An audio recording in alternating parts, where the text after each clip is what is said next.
Well, good morning.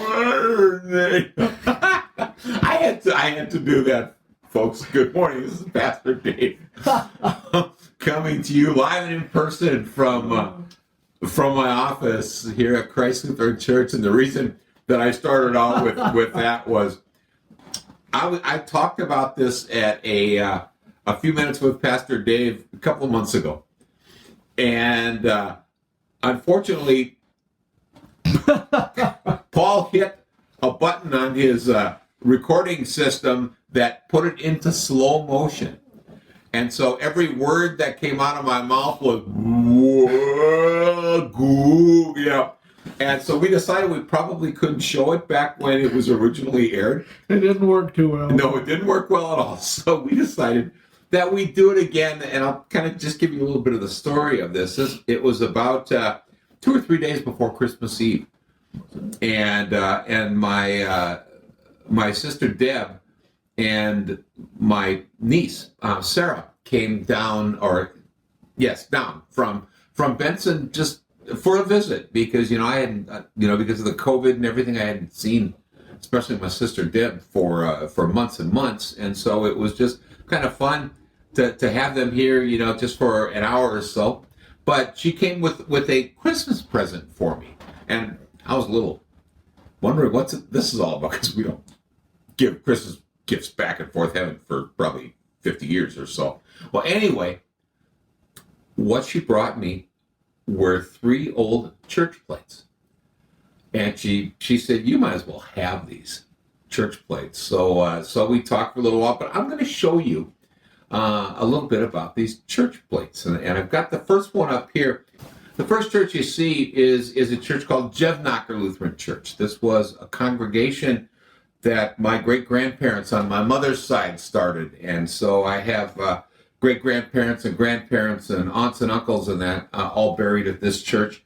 It was a church that was special to me in my youth, because it was one that I would visit quite often. One of my first cousins was within 2 or 3 days of me, the same age, and so I'd always either be staying down there or he'd be staying there, and so I'd go to church here quite often. And it's a special church. My mom and her twin sister, my Aunt Grace, were confirmed in this church. And it was interesting because with the confirmation picture, and I was telling Paul about this, and the confirmation picture that was taken, the pastor is sitting in the middle of my mom and my aunt. And I suppose they were, 14, 15 years old. And I asked why the pastor was sitting there. Was it because the two of you are twins? Well, both my mom and my aunt gave me the exact same story, that the two had been fighting so badly right before the picture that the pastor had to physically intervene and separate them, and so decided that on the confirmation picture, I'm going to sit between the two of you. And so that's how that picture came to be. The congregation started in 1896.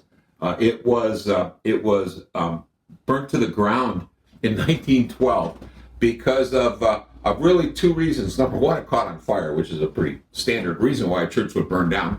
Secondly, it burned down because at that time the closest even resemblance to it, a fire department, would have been Montevideo, Minnesota, or Milan, both of those 10, 12, 13 miles away. And so even if they had gotten there, they probably wouldn't have found much more than cinders to it. It was burned, and I will have to find out. I think it was in the summertime, but churches in those days, rural churches, when they burned down either in the winter or the summer. If they burned down in the wintertime, it was because of a really faulty, chaotic type of heating system in the church. And if they burned down in the summer, they were hit by lightning. One of those 2 things. But the church was burnt to the ground in 1912, was rebuilt the following year, and the church finally closed its doors a few months ago in the year 2020 after 124 years of service. So one of those churches that is so near and dear to my memory. Now here's another one. which has its own kind of interesting story. This church is a church called West Bank Lutheran Church. Now, one of the things that's always been of interest to me is how churches got their start as far as the name is concerned. For example, Jevnaker Lutheran Church, a few of the individuals, the immigrants from Norway that helped to form this church came from the Jevnaker area of Norway. There is a village of Jevnaker, which has over 4,000 people, actually 4,200 and some. And my thought is, boy, if they have over 4,000 and they're a village, what are we here? Good question, right? Let's think about that. Anyway, they came from the Jevnaker area and parish in Norway, and so the church was Jevnaker Lutheran Church.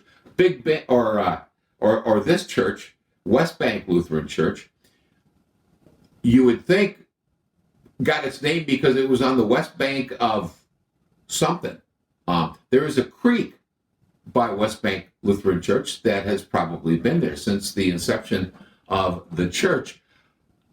However, the creek is actually on the other side, so actually instead of it being West Bank Lutheran, it should have been East Bank Lutheran Church. But maybe West Bank sounded better or something like that, so they decided to keep it West Bank Lutheran Church. The amazing thing about this church, which was established in 1892 and closed in 1992, is the fact that in its 100-year history, this church never had running water. In fact, it never had any toilets other than 2 outhouses that were, about 80 yards or so away from the church. And for all of the funerals and all of the big celebrations and everything else, they had to physically carry every ounce of water that was used for that church. And so it's so amazing that this church in its 100-year history never ever had running water.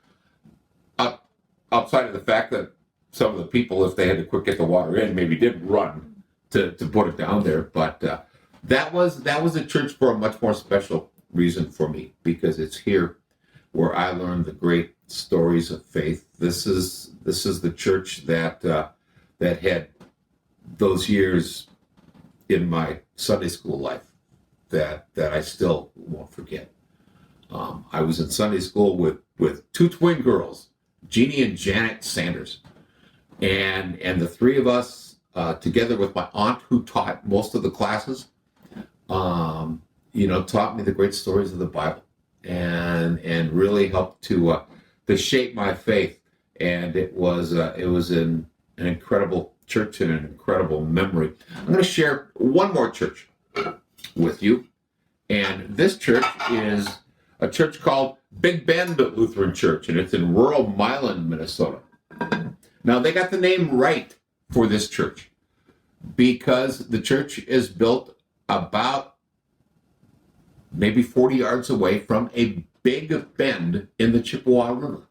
And so they named the church Big Bend Lutheran Church. It started off, I think it was formed in 1880 and 1887. The first church building was built, and it's one of the 2 that you see there.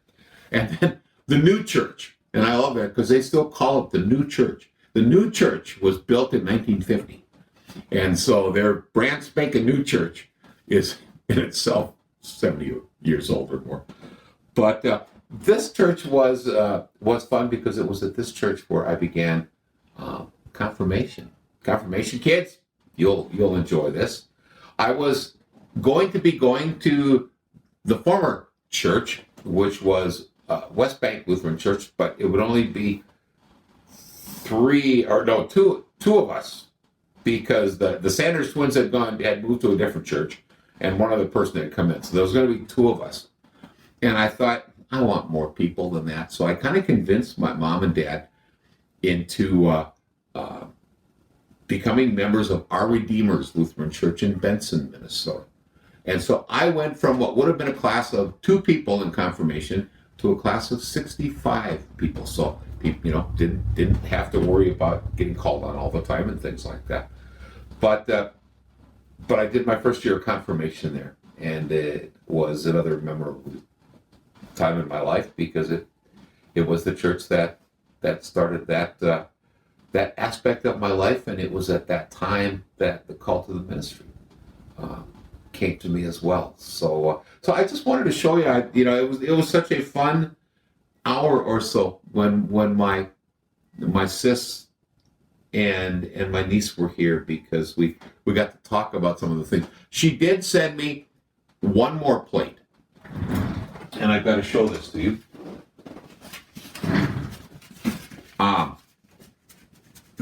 As you can see, this probably isn't kind of like these two, but she had to hand me one of these, and I'll tell you the story about this plate.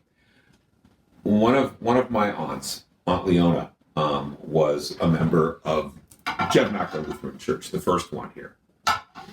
And one day, this was several years ago now, my mom and my aunt wanted to take a road trip.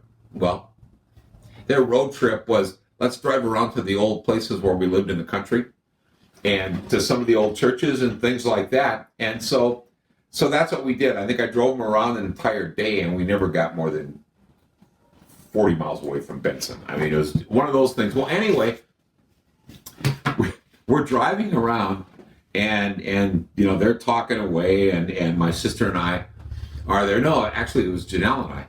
And so we're sitting there, and all of a sudden, out of the blue, my aunt goes, when I die, I want them to use the good plates at Jeff Knocker, not those cheap plates that they use. And first and foremost, it was like, okay, where in the world did that come from? And then we started thinking, okay, we've seen, the plates that Jeff Knocker uses for their meals and stuff like that. And I'm trying to think, is there another kind of plate that's probably one step higher than those? And so I turned and I asked my aunt, and I said, what are the plates that you want to use now? And she goes, when I die, she says, I want them to use the good Corel type of paper plates, not those cheap things that they use. And I'm going, you're kidding. And she goes, what's more, I want this nice flower design of them. I don't want the cheap ones. And so when my sister had to find me a couple of those, and sure enough, when my aunt passed away, and in fact I did my aunt's funeral, these are the plates that we used, because those are the plates that she wanted to. I hope all of you think about the churches that you grew up in. I hope that you keep those churches fondly to your heart, because they were the things that helped form your faith. And I'm so happy that not only do I have these three churches that I can look at, but I had the absolute joy and honor of being able to preach in each one of these churches, which is something else that I'll never forget. I got my sweatshirt on because I'm starting to sweatshirt up for this weekend. I know it's probably going to be a cold Sunday, but I hope that you come to worship. It's an in-person worship service. Worship is at 9 a.m., and that's going to be followed immediately by our annual meeting. And gang, we have to have a minimum number of people here, so please come that day so we can do the business of our church. May God bless and keep you, and we'll see you Sunday morning. Amen.